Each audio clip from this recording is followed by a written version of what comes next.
Hello viewers, আসসালামু আলাইকুম। এমআরজেড বাংলা টিউটোরিয়ালের পক্ষ থেকে সবাইকে জানাই স্বাগতম।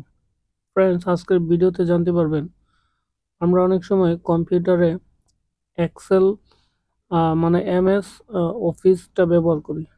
তো এক্সেল ওয়ার্ডের কাজ করি, বাট আমরা জানি না যে সেই এক্সেল বা ওয়ার্ড কোন ভার্সন, মানে এমএস অফিসটা কত ভার্সনে রয়েছে।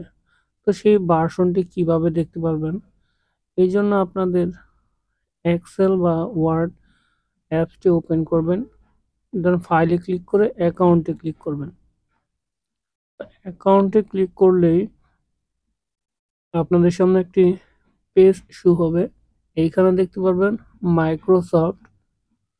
তো এই প্রোডাক্টে মাইক্রোসফট অফিস বন্ধ 2016, তো 2016 ভার্সন এটি আপনারা দেখতে পাচ্ছেন।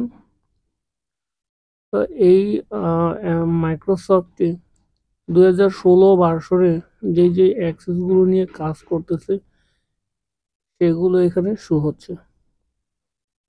তো ফ্রেন্ডস, আমরা এখানে ক্রস দিয়ে বের হয়ে যাচ্ছি। এই ছিল আজকের ভিডিও।